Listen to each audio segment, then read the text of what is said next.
Hello friend, आप सभी का आपके अपने यूट्यूब चैनल ब्राइट बुद्धि में आप सभी का स्वागत है। तो हम अध्याय 7 पढ़ेंगे। आज हम अध्याय 7 पढ़ेंगे।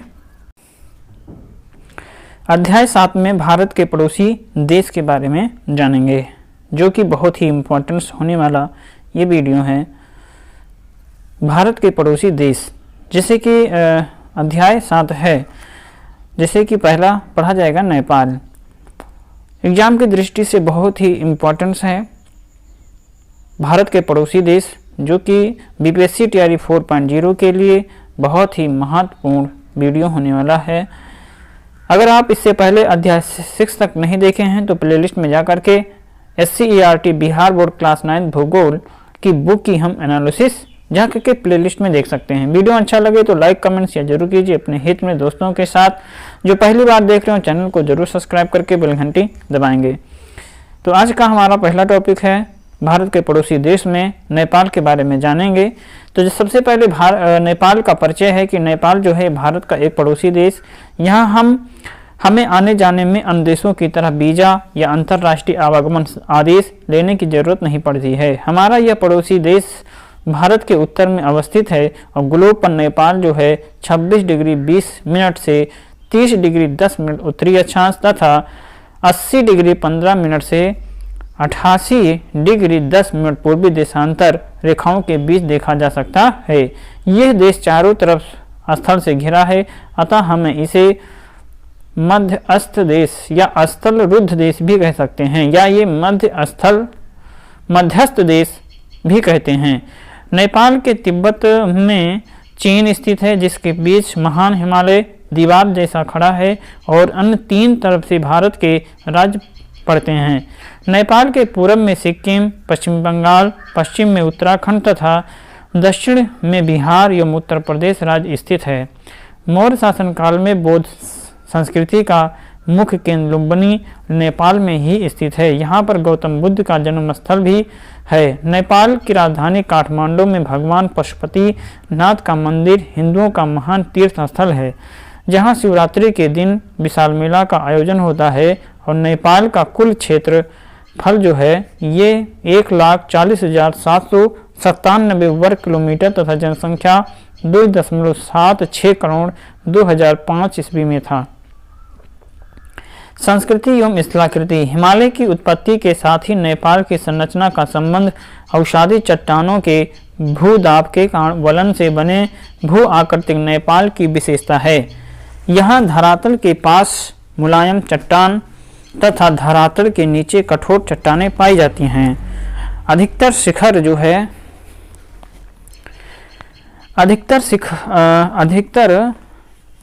पर्वत शिखर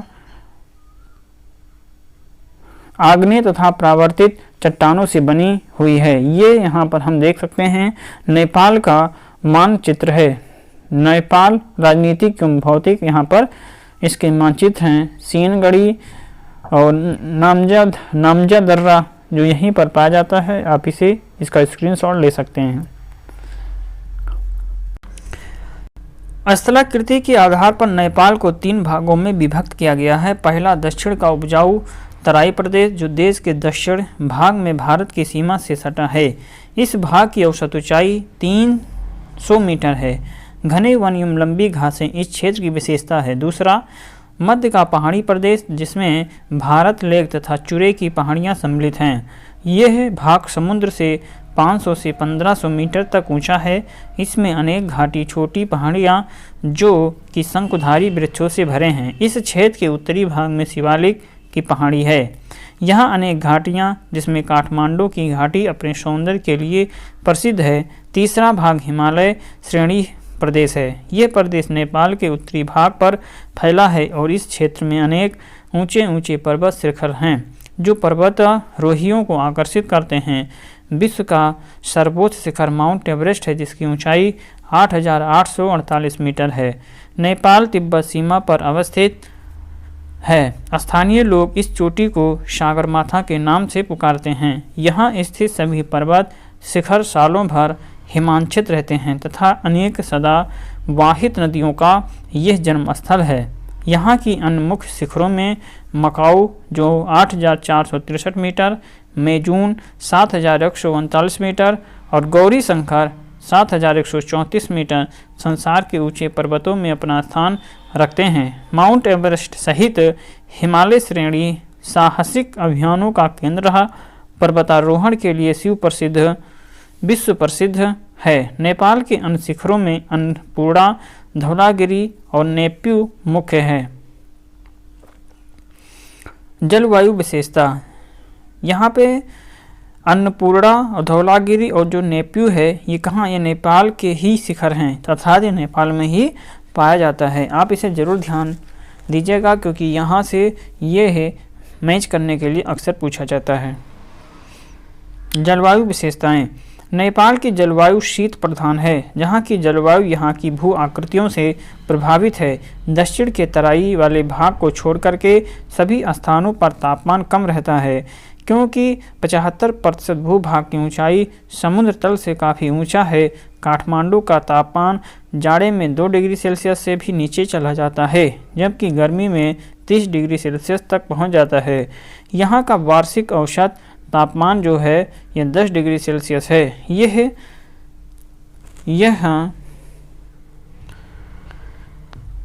अगस्त तक ग्रीष्म ऋतु तथा शीत ऋतु में फरवरी तक शीत ऋतु रहता है।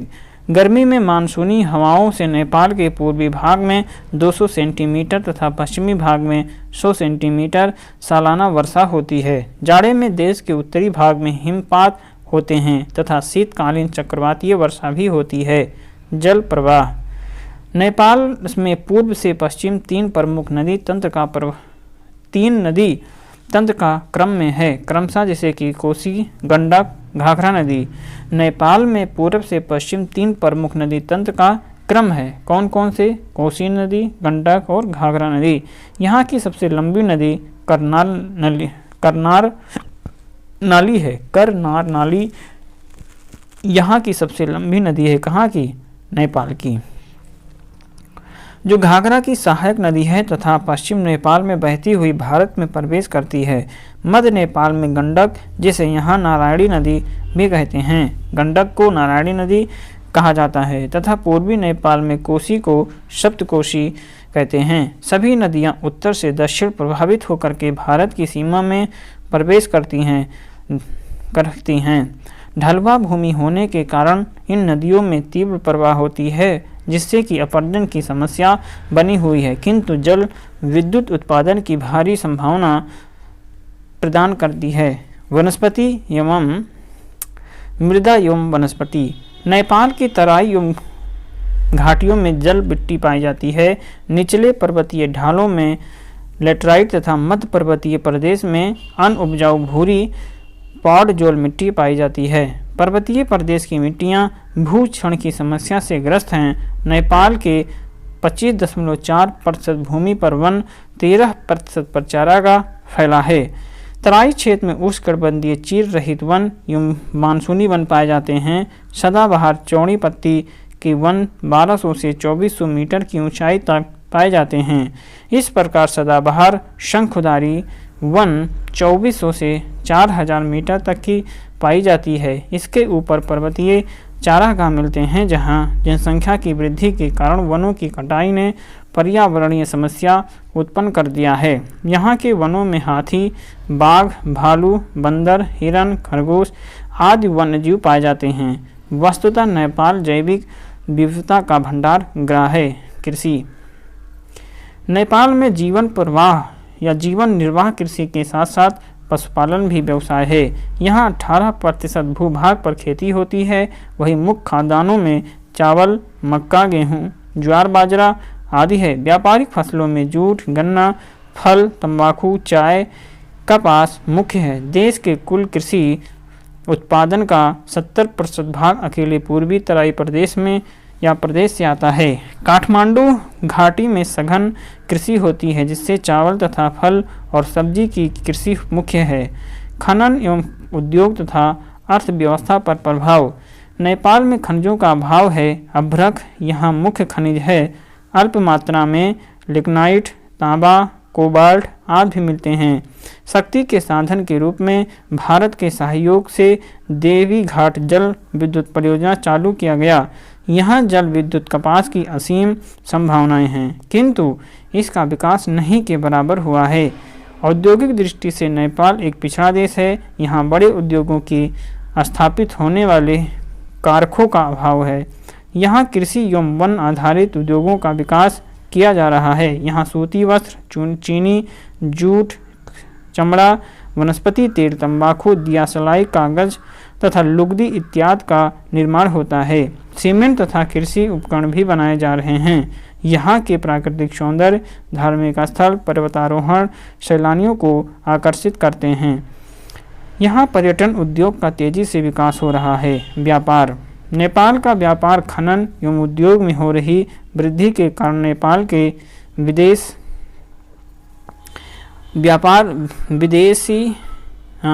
व्यापार और आर्थिक स्थिति में भी सुधार हो रही है। मुख्यतः भारत, बांग्लादेश, चीन तथा भूटान के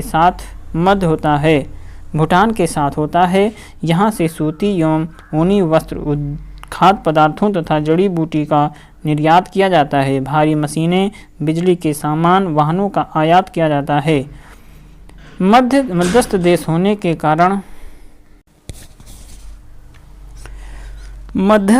होने के कारण पड़ोसी देश को छोड़ करके अन्य देशों के साथ व्यापार हेतु इसे भारत के कलकत्ता बंदरगाह पर निर्भर रहना पड़ता है। काठमांडू देश की राजधानी है तथा सड़क मार्ग के द्वारा चीन और भारत से जुड़ा है। चीन के सहयोग से एक सड़क उत्तर में हिमालयन पार तिब्बत की सीमा तक जाती है। काठमांडू वायु मार्ग के द्वारा सभी महादेशों से जुड़ा है तथा यहाँ सभी आधुनिक सुख सुविधा की वस्तुएं उपलब्ध हैं। पोखरा दूसरा सबसे बड़ा नगर है। वहाँ का झील पर्यटकों को आकर्षित करता है। वीरगंज एवं जनकपुर अन्य प्रमुख व्यापारिक नगर हैं और यहाँ के सभी नगर यातायात एवं संचार माध्यमों के द्वारा आपस में जुड़े हुए हैं। यहाँ विकास की भरपूर संभावनाएं हैं। जल विद्युत, खनिज तथा कृषि का विकास आधुनिक तकनीकी तथा पड़ोसी देश के सहयोग से किया जा सकता है। यदि नेपाल में संभावित विकास स्तर पर प्राप्त हो जाए तब यह देश पूरब का स्विट्जरलैंड बन सकता है। यदि नेपाल में संभावित विकास स्तर प्राप्त हो जाए तो यह देश पूर्व का स्विट्जरलैंड बन सकता है। पिछले 240 वर्षों से नेपाल में राजतंत्र शासन व्यवस्था चली आ रही थी। वहाँ की जनता ने 2008 में मतदान के द्वारा राजतंत्र को समाप्त कर आधुनिक लोकतंत्र की नींव रखी है। आज के नेपाल का उदय एक नवीन गणराज्य के रूप में हो चुका है। नेपाल के लोगों को आशा है कि अब नेपाल का चतुर्दिक विकास संभव हो पाएगा। नेपाल की सीमा भारत के किस राज्य से लगती है? अरुणाचल, मणिपुर, सिक्किम या पंजाब से? तो नेपाल की सीमा किससे लगती है? अभी हमने ऊपर पढ़ा था कि नेपाल की सीमा भारत के किन राज्यों से लगती है।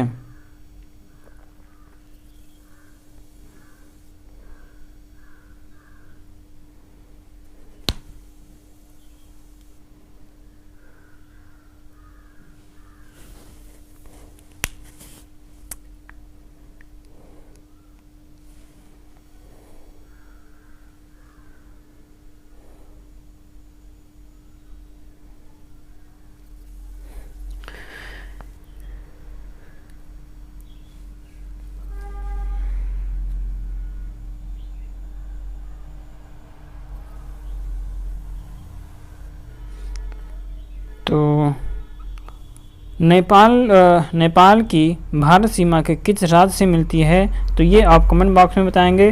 महाभारत लेक क्या है? ये भी कमेंट बॉक्स में। और गंडक नदी को नेपाल में किस नाम से जाना जाता है? ये भी आप कमेंट बॉक्स में जरूर बताएंगे। इन 3 प्रश्नों का उत्तर आप ऊपर दिए गए थ्योरी को पढ़ करके दे सकते हैं, जो कि बहुत ही आसान शब्दों में दिया गया है। चलिए हम अब इसके आगे का पढ़ेंगे। अभी हमने यहाँ पर कंप्लीट किया। अब हम भूटान के बारे में जानेंगे। भूटान के बारे में पढ़ेंगे तो इसका परिचय है कि भूटान भारत का पड़ोसी देश है।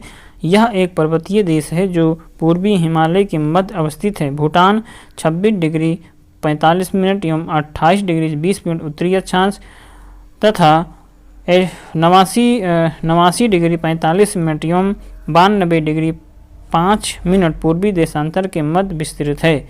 भूटान का क्षेत्रफल 46,500 वर्ग किलोमीटर और भूटान के उत्तर में चीन, पूर्व में अरुणाचल प्रदेश और दक्षिण में असम तथा पश्चिम में सिक्किम स्थित है। ये सभी भारत के राज्य हैं। भूटान चारों ओर स्थल से घिरा हुआ है। भूटान की राजधानी थिम्फू है। कहाँ पर? थिम्फू है। स्थलाकृतियाँ। भूटान के दक्षिण किनारे पर लगभग 16 किलोमीटर चौड़ी मैदानी पट्टी है जिसको द्वार कहते हैं। जिसको क्या कहते हैं? जिसको हम द्वार कहते हैं। द्वार प्रदेश जो 600 मीटर तक ऊंची एक सकरी पट्टी है। मैदान के उत्तर में निचले हिमालय पर्वत है जिनकी ऊंचाई 1500 से 3000 मीटर के बीच है। इन पर्वतमालाओं के उत्तर में ग्रेटर हिमालय जिसकी भूटान में सर्वाधिक ऊंचाई 7574 मीटर है। जलवायु एवं वनस्पतियाँ। भूटान की जलवायु पर्वतीय मानसूनी है। यहाँ तापमान पर ऊंचाई का स्पष्ट प्रभाव पड़ता है।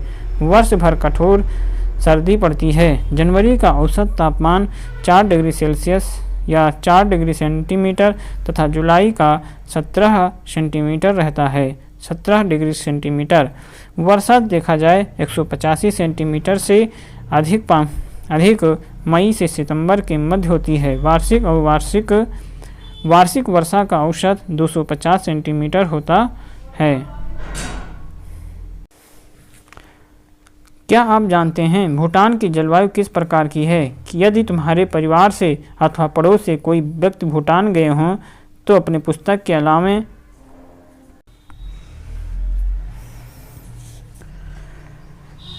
मैदानी भाग द्वार की जलवायु जो है उष्णकटिबंधीय है जिसमें जनवरी का महीना ठंडा होता है। लगभग 1050 मीटर से 2250 मीटर ऊंचे पर्वतीय प्रदेश में जलवायु शीतोष्ण है। देश की अधिकतर जनसंख्या इसी प्रदेश में निवास करती है। इससे अधिक ऊंचाई वाले भागों की जलवायु बहुत ठंडी और प्रायः बर्फ से ढके रहते हैं। इन ऊंचे पठारी भागों में बहुत कम लोग निवास करते हैं तथा प्राकृतिक वनस्पतियां भी नाम मात्र का हैं। पर्वतों के दक्षिणी ढलानों पर अधिक वर्षा होती है और 500 से 750 सेंटीमीटर तक रिकॉर्ड की जाती है। जलवायु के अनुरूप ही वनस्पति का कटिबंधीय वितरण पाया जाता है। द्वार प्रदेश में चौड़ी पत्ती के उष्णकटिबंधीय वन 1200 से 2200 मीटर के मध्य चीड़ के वन और 1500 से 3000 मीटर के मध्य चीड़, ओक, मेपल, पोलर, वॉलनट आदि तथा इससे अधिक ऊंचाई पर फर और बर्च आदि किस्म की वनस्पति मिलती है। यहाँ के लोक क्षेत्रफल के 68% भाग पर वन पाए जाते हैं। कृषि। यहाँ की 10% से भी कम भूमि पर कृषि कार्य की जाती है। कृषि कार्य नदियों की आंतरिक घाटियों एवं मध्य ढालों पर होती है। दक्षिणी पश्चिमी भाग में कृषि अधिक विकसित है और पूर्वी भाग में स्थानांतरण कृषि होती है। फसलों का उत्पादन ढाल व ऊंचाई के अनुसार होता है। चावल, गेहूं, जौ, आलू, मक्का, सब्जियां यहाँ के प्रमुख रूप से उपजाई जाती हैं। जनसंख्या। भूटान की जनसंख्या 23.28 लाख 2007 के अनुसार है और भूटान का औसत घनत्व जो है ये 42 प्रति व्यक्ति प्रति वर्ष किलोमीटर है। 2005 ईस्वी में जनसंख्या का वार्षिक वृद्धि दर 1.9% है। वही नगरीय जनसंख्या 11%, साक्षरता जो है 42%। यहाँ के लोग आर्थिक रूप से पिछड़े होने के कारण निर्धन हैं। थिम्फू तथा पुनाखा भूटान के प्रमुख नगर हैं और 2008 के मानव विकास सूचकांक में भूटान का स्थान 133वां है। उद्योग धंधे। औद्योगिक दृष्टि से भूटान बहुत पिछड़ा देश है। विषम धरातल, कठोर जलवायु, परिवहन के साधनों की कमी के कारण यहाँ संसाधनों के विकास में काफ़ी कठिनाइयाँ हैं।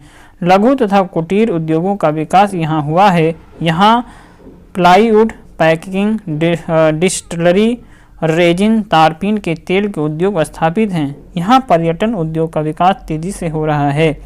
उद्योग धंधों का अर्थव्यवस्था पर प्रभाव। भूटान की भौगोलिक स्थिति एवं भौतिक संरचना ऐसी है जिसके कारण यहाँ यातायात के सभी साधन का विकास नहीं हो पाया। इसके अतिरिक्त यहाँ खनिजों का भी अभाव है। कुछ खनिज मिलते भी हैं तो उसके लिए अन्य मिश्रण के संसाधन की आवश्यकता नहीं है। यही कारण है कि यहाँ बड़े उद्योगों का पूर्णतः अभाव है। कुटीर उद्योग एवं लघु उद्योग के रूप में केवल पशुपालन और आधारित कृषि पर आधारित लोगों का विकास हद तक विकसित हुआ है। इसके पश्चात पर्यटन उद्योग यहाँ की अर्थव्यवस्था में महत्वपूर्ण योगदान दे रहा। आर्थिक विकास के लिए यहाँ मूलतः भारत पर निर्भर करता है। हाल के वर्षों में भारत की मदद से जल विद्युत के कई केंद्र विकसित हुए हैं। इन केंद्रों से भारत को भी विद्युत की आपूर्ति होती है। तो भूटान की राजधानी कहाँ पर है? थिम्पू में। भूटान हिमालय की सर्वाधिक ऊंचाई कितनी है? कमेंट बॉक्स में बताएंगे। भूटान में औसतन वार्षिक वर्षा कितनी होती है? भूटान के कितने प्रतिशत वनों का विस्तार है?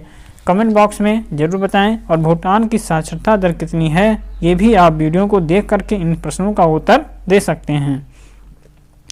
आगे हम पढ़ेंगे बांग्लादेश के बारे में, जिसका परिचय है कि 1947 में भारत विभाजन के फलस्वरूप बांग्लादेश पूर्वी पाकिस्तान के रूप में पाकिस्तान का एक अंग घोषित किया गया।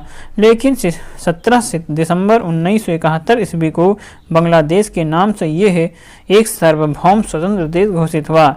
इसकी सीमा पश्चिम, उत्तर और पूरब की ओर भारत की सीमा से सटी हुई है, जिसकी लंबाई लगभग 40-96 किलोमीटर है। इसके पूर्व में म्यांमार तथा दक्षिण में बंगाल की खाड़ी स्थित है। उत्तर में भारत के असम तथा मेघालय, पूर्व में त्रिपुरा, मिजोरम एवं पश्चिमी बंगाल राज्य स्थित है। बांग्लादेश के कुल क्षेत्रफल 1,48,393 वर्ग किलोमीटर है। यह देश 20 डिग्री उत्तरी अक्षांश से 97 उत्तरी अक्षांश तक और 85 डिग्री पूर्वी देशांतर से 93 डिग्री पूर्वी देशांतर तक फैला हुआ है।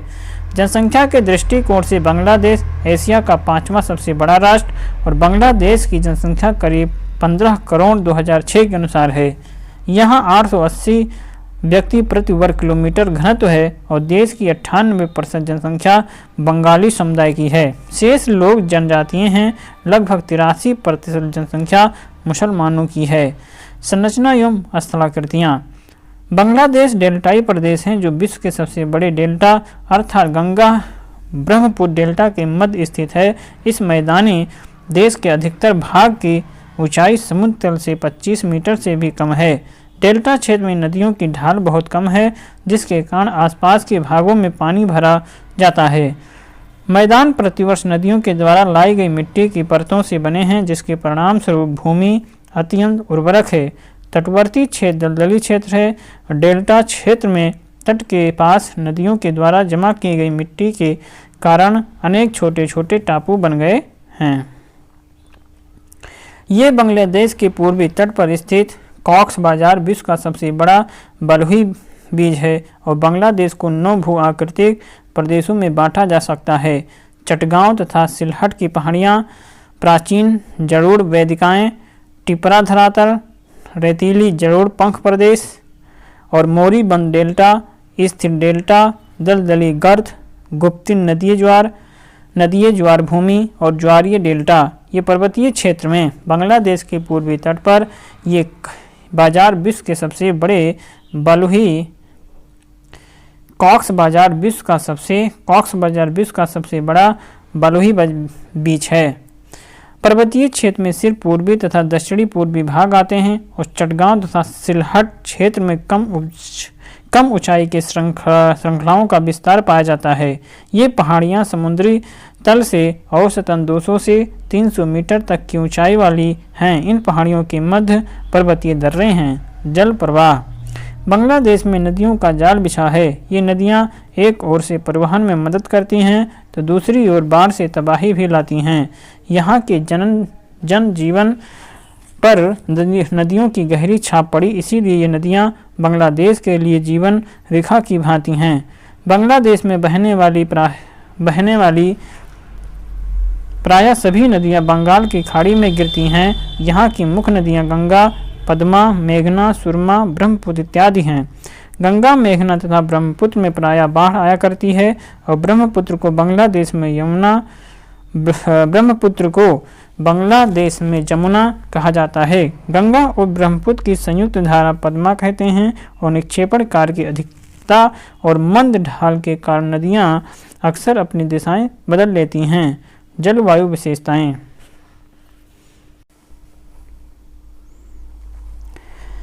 बांग्लादेश की जलवायु मानसूनी है। यहाँ जाड़े में साधारण ठंडा मौसम होता है और औसत तापमान 18.5 डिग्री सेल्सियस सेंटीमीटर होता है।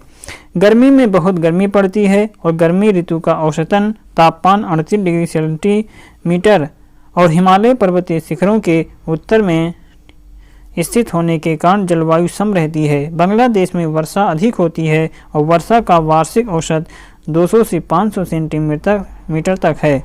वर्षा बंगाल की खाड़ी से आने वाली दक्षिणी पश्चिमी मानसून पवनों से होती है। अक्टूबर व दिसंबर तक दक्षिण भाग चक्रवाती की चपेट में रहने के कारण मौसमी अनिश्चितता बनी रहती है।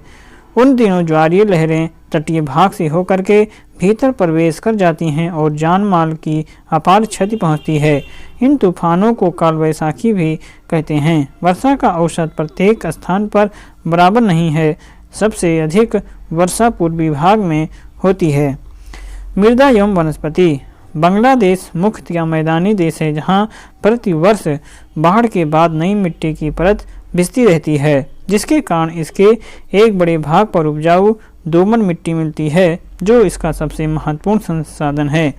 बांग्लादेश के कुल क्षेत्रफल का 6.7% भाग पर वन पाए जाते हैं और वर्षा की अधिकता के कारण वृक्षों की वृद्धि में तेजी से होती है। चटगांव और सिलहट के पर्वतीय भागों में सदाबहार वन पाए जाते हैं।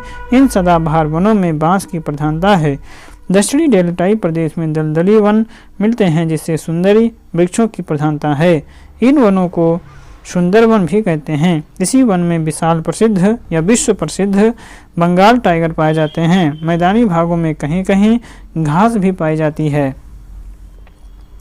कृषि। बांग्लादेश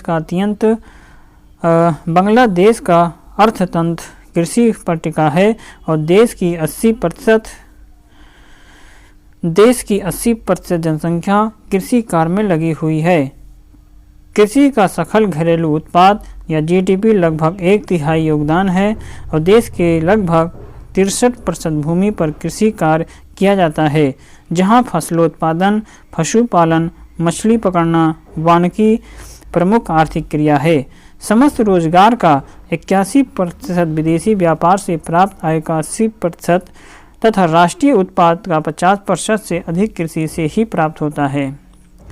देश का 82% कृषि भूमि पर चावल, 6% जूट, 4% गेहूं और 10% सब्जी, फल व नकदी फसलें बोई जाती हैं। यहाँ धान की 3 फसलें जैसे कि अमन 67%, औस 25%, बोरो 3.5% भूमि पर होती है। यहाँ विश्व का 6% से अधिक कच्चा जूट उगाया जाता है और देश का 7% जूट मयमनसिंह जिले में पैदा होता है। चाय सिलहट तथा चटगांव की पहाड़ियों के ढलानों पर पैदा होती है। गन्ना, तंबाकू तथा गेहूं अन्य फसलें हैं। पशुपालन व्यवसाय कृषि के पूरक के रूप में प्रचलित है। प्रायः प्रत्येक परिवार अपने उपभोग के लिए मुर्गी या बतख, मांस के लिए दूध या ईंधन के लिए मवेशी पालता है। भेड़ व बकरियां भी पाली जाती हैं। बांग्लादेश में आंतरिक जलाशयों की संख्या अधिक होने के कारण स्वच्छ जल मछली पालन विकसित है। सागरीय मछली संसाधन भी प्रचुर हैं। यहाँ मैंग्रोव वन अधिक पाए जाते हैं। सुंदरी वृक्ष की लकड़ी रेल, स्लीपर, ईंधन, लुगदी व औद्योगिक कार्यों के लिए प्रयुक्त होती है। बांस भी उपयोगी वृक्ष है। खनन एवं उद्योग का अर्थव्यवस्था पर प्रभाव। खनन एवं उद्योग का अर्थव्यवस्था पर प्रभाव।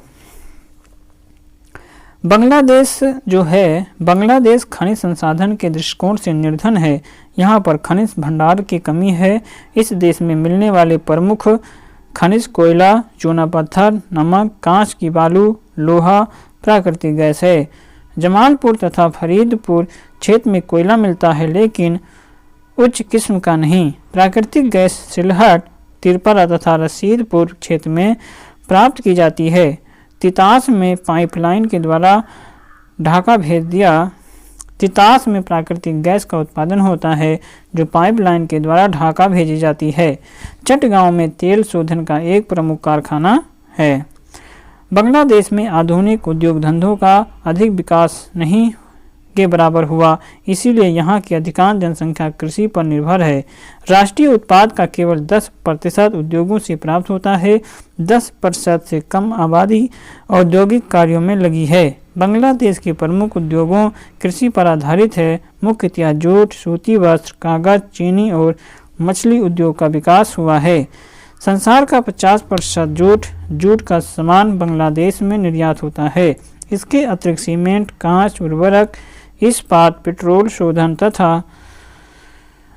तथा जलयान निर्माण के एकाधिक कारखाने ही हैं। छोटे इंजीनियरिंग, धातु, रसायन, विद्युत उपकरण, परिवहन संबंधी उद्योग विदेशों से आयातित कच्चे तेल पर निर्भर है।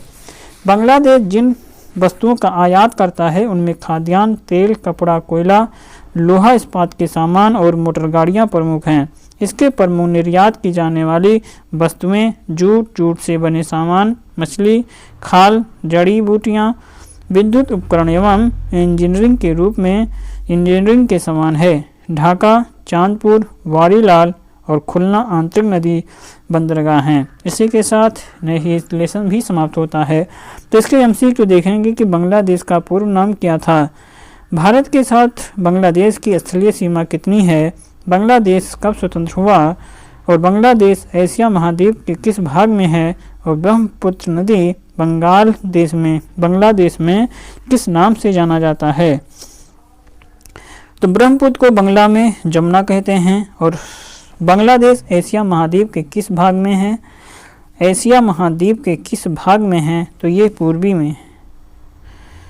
बांग्लादेश कब स्वतंत्र हुआ, या आप कमेंट बॉक्स में ज़रूर बताएं कब स्वतंत्र हुआ था। आपको 71 है, 1971 का ही ऑप्शन सही होगा। तो 17 या 18 कमेंट बॉक्स में बताएंगे। भारत के साथ बांग्लादेश की कुल सीमा 4096 है और पूर्व नाम क्या था, तो पूर्वी पाकिस्तान के नाम से जानते थे। इसी के साथ यह अध्याय समाप्त हुआ और हम अगला पढ़ेंगे पड़ोसी देश भारत के श्रीलंका के बारे में जानेंगे। श्रीलंका के बारे में पढ़ते हैं। परिचय। श्रीलंका एशिया महाद्वीप में भारत के दक्षिण में स्थित हिंद महासागर का एक बड़ा द्वीप है। सिंघल जात की बहुलता के कारण इस द्वीप को सिंघल द्वीप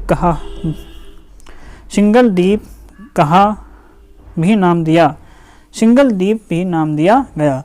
अंग्रेजों ने सिंघल द्वीप को शिलोन नाम से प्रचलित किया था। हीरे, मोती, जवाहरात एवं अन्य रत्नों के भंडार होने के कारण इसे मोतियों के द्वीप के नाम से भी विभूषित किया गया है। अंग्रेजों ने इस द्वीप को 1802 में ब्रिटिश साम्राज्य का उपनिवेश बना लिया था। भारत की स्वतंत्रता के पश्चात 4 जनवरी 1948 को श्रीलंका भी उपनिवेश मुक्त होकर के एक स्वतंत्र देश बन गया। 1956 ईस्वी में इस देश में लोकतांत्रिक शासन की स्थापना की गई। भारत में यह देश लगभग 52 किलोमीटर की दूरी पर अवस्थित है। इसका जो आकार है अंडाकार या बंद मुट्ठी के समान है। 66,000 वर्ग किलोमीटर क्षेत्रफल में फैला यह देश पाक जल संधि के द्वारा भारत में अलग होता है। यहाँ अनेक प्रवाल द्वीप पाए जाते हैं, जिसे हम आदमपुल के नाम से भी जाना जाता है। यहाँ की जनसंख्या 1.91 करोड़ 2005 के अनुसार है और जनसंख्या का जो घनत्व है 250 व्यक्ति प्रति वर्ग किलोमीटर है। इसकी जो भाषा है सिंहली है। 70% आबादी बौद्ध धर्मावलंबी है। इसके अतिरिक्त हिंदू, मुस्लिम, ईसाई धर्मावलंबी पर्याप्त संख्या में रहते हैं। उत्तरी श्रीलंका में तमिलों की संख्या अधिक है। कोलंबो देश की राजधानी है। तथा सबसे बड़ा नगर भी। श्रीलंका हिंद महासागर के शीर्ष पर स्थित एक ऐसा देश है जो हिंद महासागर के समुद्री मार्ग से गुजरने वाले सभी जहाज़ों को औपनिवेशिक काल से ईंधन देता रहा। यह देश भूसामरिक दृष्टि से भी महत्वपूर्ण है। संरचना एवं स्थलाकृतियाँ। यह द्वीप प्रायद्वीपीय भारत की तरह गोंडवाना या प्री कैम्ब्रियन चट्टानों से निर्मित है। संरचना या इसकी स्थलाकृतियाँ क्या हैं? अर्थात यह जो द्वीप है ये प्रायद्वीपीय भारत की तरह गोंडवाना प्री कैम्ब्रियन चट्टानों से निर्मित है। श्रीलंका का मैदानी विस्तार तटीय क्षेत्रों में है। इनके नीचे कठोर चट्टानों के स्तर पाए जाते हैं। उत्तरी भाग में जफना का मैदान है जहां चूना की प्रधानता है। यह 100 सेंटीमीटर से भी अधिक ऊंचा नहीं है। मध्यवर्ती भाग जो पठारी है जिसके चारों ओर तटवर्ती मैदान प्रदेश फैले हुए हैं। यहाँ सबसे छोटी चोटी पिदुरता लगानला है जिसकी ऊंचाई 25-27 मीटर है। धराकृति का अवलोकन किया जा सकता है। अन्य शिखरों में रामपद, बहुपद, आदम प्रमुख हैं। जलवायु की विशेषताएं। श्रीलंका की जलवायु मानसूनी है। विषुवत रेखा के नज़दीक होने के कारण यहाँ साल भर गर्मी पड़ती है और वर्षा भी होती रहती है। जाड़े की ऋतु यहाँ नहीं आती है। यहाँ तटीय भागों में वर्ष 200 सेंटीमीटर तक और पर्वतीय क्षेत्रों में 500 सेंटीमीटर से भी अधिक वर्षा होती है।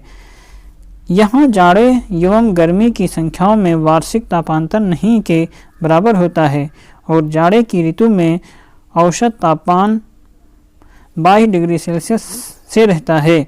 पर्वतीय भाग में तापमान 20 डिग्री सेल्सियस से रहता है। क्या आप जानते हैं विषुवत रेखीय वनस्पति काफ़ी लंबे होते हैं और ये सूर्य की रोशनी पाने की होड़ में एक दूसरे को लंबे होते चले जाते हैं। एटलस की सहायता से इन एशियाई देशों का विषुवत रेखा के समीप जल प्रवाह। यहाँ की प्रमुख नदियों में महावली, गंगा, पान, अरूबी जो मध्यवर्ती उच्च भूमि से निकलकर तटवर्ती क्षेत्रों से बहती हुई समुद्र में गिरती हैं। रसपद और बुद्धपद जैसे पर्वतीय क्षेत्रों में दिलायलुम, लक्सपाना और पेरावाला सुंदर जलप्रपात है। मृदा एवं वनस्पति। श्रीलंका के मृदा और वनस्पतियों के बारे में पढ़ते हैं। चलिए श्रीलंका के मृदा एवं वनस्पतियों के बारे में जानते हैं कि यहाँ की मृदा कैसी थी और वनस्पतियाँ कैसे थे। यहाँ उत्तरी मैदान में चूना प्रधान मिट्टी पाई जाती है और सामान्यतः नदियों के द्वारा निर्मित जलोढ़ मृदा में लेटराइट मिट्टी पाई जाती है। यहाँ वनों में रबर, सिनकोना, कटापाछी और चेरू की लकड़ियाँ मिलती हैं। करीब 30 सेंटीमीटर भूमि पर वन पाए जाते हैं। मध्यवर्ती पठारी भाग में सघन वन पाए जाते हैं। यहाँ मुख्यतः विषवतीय वनस्पतियाँ पाई जाती हैं। कृषि जो है यहाँ की कृषि प्रधान कृषि से कहीं अधिक व्यावसायिक कृषि के रूप में प्रसिद्ध है। चाय, काली मिर्च, दालचीनी, कहवा, तंबाकू, केला, अनानास, पान, सुपारी, गन्ना, कोको, काजू जैसे महत्वपूर्ण व्यावसायिक फसलों को उगाया जाता है। मैदानी क्षेत्रों में चावल, तटीय क्षेत्र में नारियल की कृषि मुख्य रूप से होती है। देश के अंदर नदियों, तालाबों में मछली पालन का कार्य जोरों पर है। चारों तरफ से जल से घिरे होने के कारण मछली उत्पादन एक औद्योगिक रूप ले चुका है। यहाँ की अर्थव्यवस्था का एक महत्वपूर्ण अंग बन चुका है। खनन एवं उद्योग की अर्थव्यवस्था पर प्रभाव। यहाँ खनिज के नाम पर ग्रेफाइट, मोनोजाइट और बख अबरल एवं लौह अयस्क मिलते हैं। नीलाम, रक्तमणि, पुखराज जैसे रत्न की प्रचुरता है। यहाँ समुद्र से मोती निकलने का भी व्यवसाय प्रचलित है। इस द्वीप का ऐसा पूर्व की मोती भी कहा जाता है। इस द्वीप को पूरब की मोती भी कहते हैं। उद्योगों का आधार। उद्योगों का आधार कृषि एवं खनिज दोनों होते हैं। यहाँ खनिज आधारित उद्योग को स्थापित करने के लिए सभी सुलभ साधन उपलब्ध नहीं हैं। तथापि कुछ खनिज आधारित उद्योग लगाए गए हैं। जाफना के मैदान में चूना पत्थर की उपलब्धता को देखते हुए सम्मिलित उद्योग लाए गए, लेकिन शक्ति संसाधन के अभाव के कारण बड़े उद्योग बहुत कम लगाए गए। भारत कृषि एवं लोग।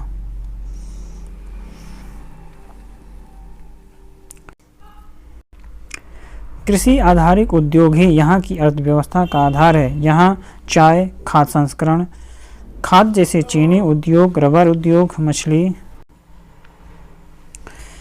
कृषि आधारित उद्योग यहाँ की अर्थव्यवस्था का आधार है, जैसे कि यहाँ पर चाय, खाद्य संस्करण उद्योग जैसे कि चीनी उद्योग, रबर उद्योग, मछली उद्योग, मसाला उद्योग की विकास हुआ है। यह उद्योग मुख्यतः लघु कुटीर उद्योग के रूप में ही विकसित हो पाए हैं। यहाँ की अधिकांश आबादी कृषि कार्य से लेकर के कृषि आधारित उद्योग में संलग्न है। यहाँ नारियल से गरियक तेल, रस्सियाँ, चटाई एवं कालीन बनाए जाते हैं। श्रीलंका विश्व का सबसे बड़ा चाय निर्यातक देश है। खनिज तेल, मशीनी सामान, चीनी, नमक, सीमेंट आदि ऐसी महत्वपूर्ण सामग्री हैं जिसे वे आयात करते हैं। यहाँ के प्रमुख बंदरगाहों में त्रिकोमाली एवं कोलंबो है। त्रिकोमाली में एक नौसैनिक अड्डा भी है। उत्तर में जाफना उसके बड़े नगरों में से एक है। इसके अतिरिक्त रत्नपुर, अनुराधापुर, गाल भी प्रमुख नगर है। श्रीलंका की अर्थव्यवस्था बहुत दूर हद तक खनन या कृषि आधारित उद्योग, पर्यटन उद्योग, मत्स्य व्यवसाय पर आधारित है। यहाँ लघु उद्योगों के विकास की असीम संभावनाएं हैं। हाल ही के वर्षों में तमिलों के द्वारा चलाए जा रहे हिंसक आंदोलन का प्रतिकूल प्रभाव इसके विकास पर पड़ा। फिर भी एशियाई देशों में यह तेजी से विकास हो रहा है। श्रीलंका की आकृति कैसी है? तो श्रीलंका की आकृति यह अंडाकार है और पिदूर ताल गाला श्रीलंका का एक प्रमुख स्थलाकृति है। ये कहाँ पर है? श्रीलंका की राजधानी तो ये कोलंबो है। भारत में श्रीलंका को अलग करता है कौन? तो पाक जल संधि अलग करता है। श्रीलंका में लोकतंत्र की स्थापना कब हुआ था? ये आप कमेंट बॉक्स में ज़रूर बताएं। आगे हम पढ़ेंगे, इसके बाद पाकिस्तान के बारे में जानेंगे। पाकिस्तान के बारे में पढ़ेंगे। पाकिस्तान हमारा एक स्थलीय पड़ोसी देश है। निकटतम पड़ोसी देशों में यह क्षेत्रफल एवं जनसंख्या की दृष्टि से सबसे बड़ा है। आज से कुछ दशक पूर्व भारत का ही अंग था। 14 अगस्त 1947 को भारत से विभाजित होकर के पृथक स्वतंत्र राष्ट्र बन गया। इसके दो अंग थे जो पश्चिमी और पूर्वी पाकिस्तान कहलाते थे, किंतु 1971 में इसका पूर्वी अंग अलग होकर के एक स्वतंत्र राष्ट्र बन गया। अब केवल पश्चिमी पाकिस्तान ही पाकिस्तान कहलाता है। ये भारत के उत्तर पश्चिम में स्थित है। पाकिस्तान के उत्तर पश्चिम में अफगानिस्तान, पश्चिम में ईरान और दक्षिण में अरब सागर स्थित है। पाकिस्तान का भौगोलिक विस्तार 23 डिग्री 30 मिनट उत्तरी अक्षांश से 36 डिग्री 45 मिनट उत्तरी अक्षांश तक है तथा 61 डिग्री पूर्वी देशांतर से लेकर 76 डिग्री पूर्वी देशांतर तक है। कुल क्षेत्रफल 8,03,943 वर्ग किलोमीटर।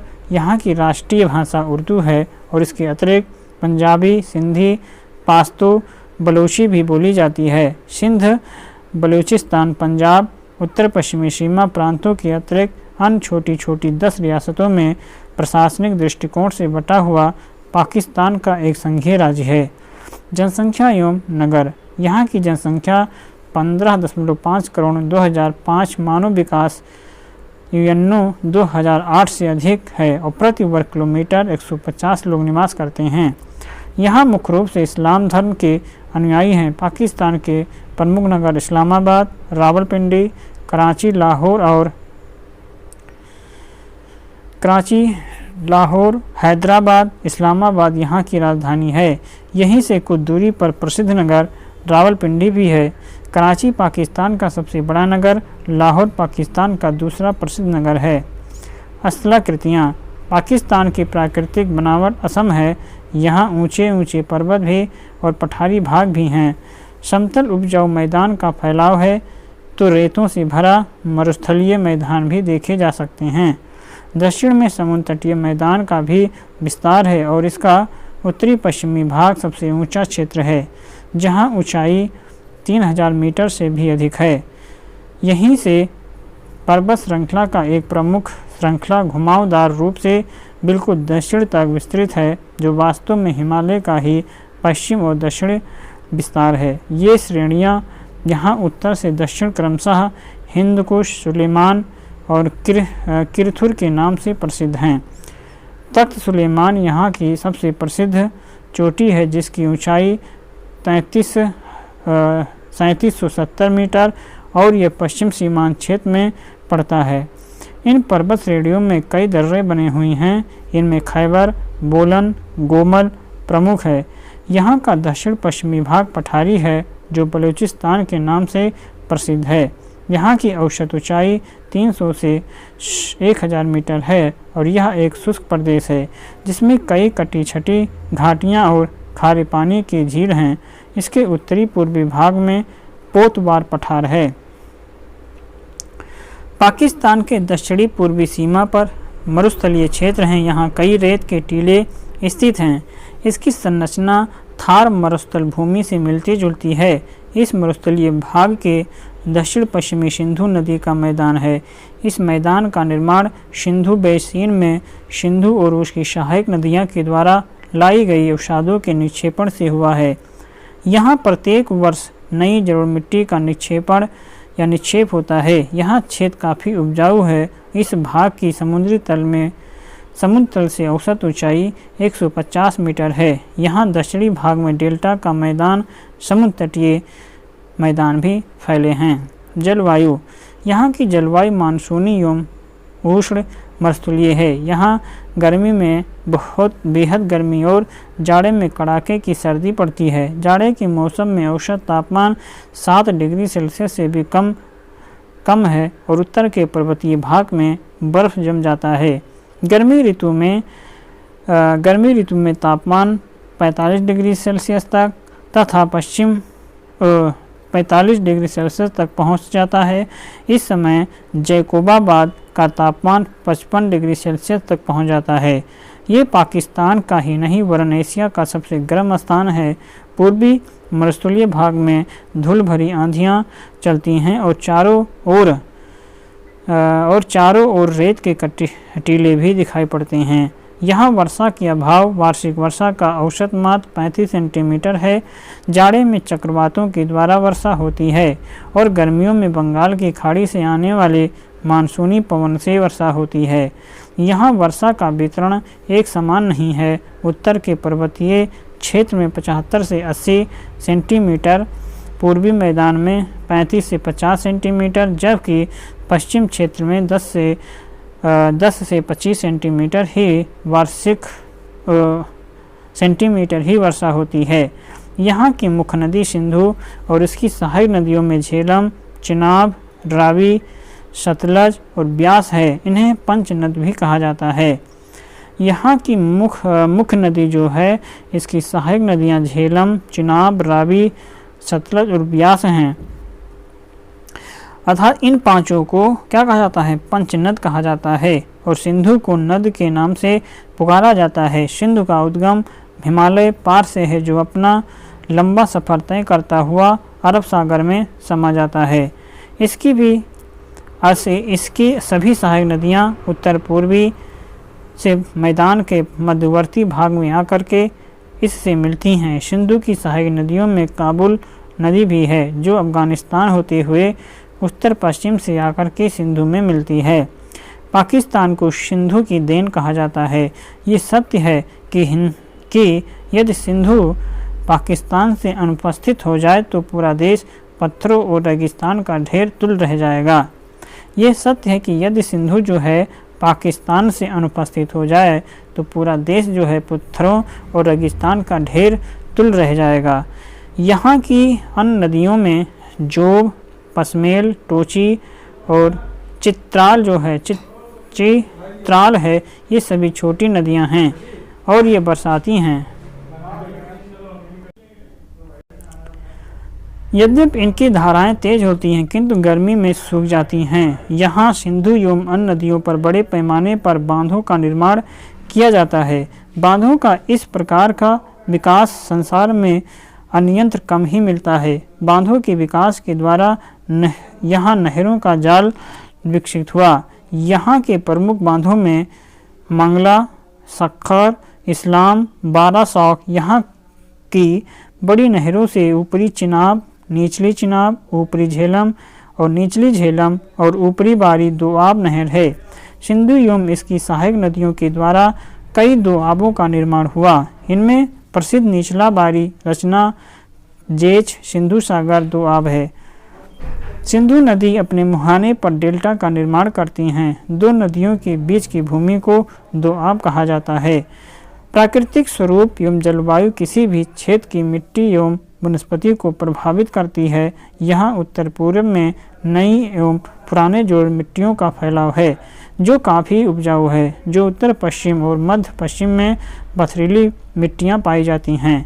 दक्षिण पूर्व का भाग पठारी और मरुस्थलीय तथा शुष्क क्षेत्र होने के कारण यहाँ की मिट्टी रेतीली पथरीली है। दक्षिण पूर्व में सिंधु का डेल्टा है। यहाँ नई जोड़ मिट्टियाँ मिलती हैं जो काफ़ी उपजाऊ हैं। वर्षा की कमी के कारण यहाँ वनों का विस्तार नाम मात्र है। यहाँ केवल 3% भाग में वनों का विस्तार है। उत्तरी पर्वत के कुछ भागों में देवदार, चीड़, फर तथा स्प्रूस प्रधान है। बलूचिस्तान के पठार पर पाइन तथा ओक के वृक्ष की प्रधानता है। तो ओक के वृक्ष कहाँ पर? पाइन तथा ओक के वृक्ष जो हैं ये बलूचिस्तान के पठार पर पाए जाते हैं। मध्य भाग जो है नदियों के बेसिन क्षेत्र में बबूल, शीशम, नीम, आम के वृक्ष पाए जाते हैं। इसी प्रकार पूर्वी मरुस्थलीय भाग में कटीली झाड़ियाँ मिलती हैं। सिंधु के मध्य एवं निचले भाग में घास के मैदान पाए जाते हैं। अल्प वर्षा वाले क्षेत्रों होते हुए भी पाकिस्तान एक कृषि प्रधान देश है। यहाँ 19% भूमि पर कृषि की जाती है और इस पर 72% जनसंख्या आश्रित है। सिंधु एवं उसकी सहायक नदियों का मैदानी भाग अत्यंत उपजाऊ है। इसके अतिरिक्त सिंधु एवं उसकी सहायक नदियों के द्वारा सिंचाई के लिए कई बड़े बड़े नहरों का विकास हुआ, जिसके द्वारा कुल कृषि योग्य भूमि 63% भूमि पर सिंचाई की जाती है। यहाँ की मुख्य फसल गेहूँ है। यहाँ की लगभग 55% कृषि योग्य भूमि पर गेहूँ की जाती है। अन्य फसलों में चना, मक्का, ज्वार, बाजरा, कपास, तिलहन, गन्ना, तंबाकू, चावल की खेती यहाँ दक्षिण पूर्वी भाग में बहुत सीमित क्षेत्र में की जाती है। गेहूँ मुख्य रूप से पंजाब के पश्चिमी भाग में पैदा किया जाता है। दूसरे स्थान पर चना है। मकई, ज्वार, बाजरा की खेती सीमित मात्रा में उन क्षेत्रों में की जाती है जहाँ सिंचाई की व्यवस्था समुचित ढंग से नहीं है। नकदी फसलों में कपास और गन्ना प्रमुख है, जो कि क्रमशः 15% और 5% कृषि भूमि पर उत्पन्न किया जाता है। वर्षा की अनिश्चितता जो है, वर्षा की अनिश्चितता एवं कमी को पूरा करने के लिए अनेक बांधों का निर्माण कर नहरों का जाल फैला दिया गया है, जिसके कारण कृषि का विकास संभव हो पाया है। खनन एवं उद्योग तथा अर्थव्यवस्था पर प्रभाव। खनिज पदार्थों की दृष्टि से पाकिस्तान एक गरीब देश है। यहाँ मिलने वाले खनिज में कोयला, खनिज तेल, प्राकृतिक गैस, क्रोमाइट, जिप्सम, लोहा, सेंधा नमक, चूना पत्थर, बॉक्साइट, गंधक प्रमुख है। खनिज तेल का उत्पादन बालाकासार, खैरपुर, अटक, चाकवाल में होता है। रावलपिंडी, मजरावल, हैदराबाद के कई क्षेत्रों में कोयला खनन किया जाता है। अटक, सरगोंधा, चित्राल, मियाँवाली क्षेत्र से लौह अयस्क प्राप्त किया जाता है। बलूचिस्तान की जोब घाटी में क्रोमियम का भंडार है। मैंगनीज, लास बेला, कोहाट क्षेत्र से प्राप्त किया जाता है। प्राकृतिक गैस का मुख्य क्षेत्र सुई, खैरपुर और लायलपुर है। उद्योग, पाकिस्तान के उद्योग। यहाँ की कृषि एवं रसायन पर आधारित उद्योगों को अधिक विकसित किया गया है। इनमें सूती वस्त्र, ऊनी वस्त्र, चीनी, खेल के सामान, कागज, रासायनिक, दिया सिलाई के उद्योग प्रमुख हैं। खनिज पर आधारित उद्योगों में सीमेंट, तेल शोधक, प्राकृतिक गैस आधारित प्रमुख उद्योग हैं। वन आधारित उद्योगों में खेल का सामान तैयार करने के लिए सियालकोट विश्व प्रसिद्ध है। मुल्तान, कराची, लायलपुर, लाहौर उकाड़ा सूत्र एवं सूती वस्त्र उद्योग के प्रमुख केंद्र हैं। हरनाई, बन्नू, कादियाबाद ऊनी वस्त्र के केंद्र हैं और नौशेरा, रहवाली में फाइन पेपर, दफ्ती पेपर उद्योग बांस आधारित है।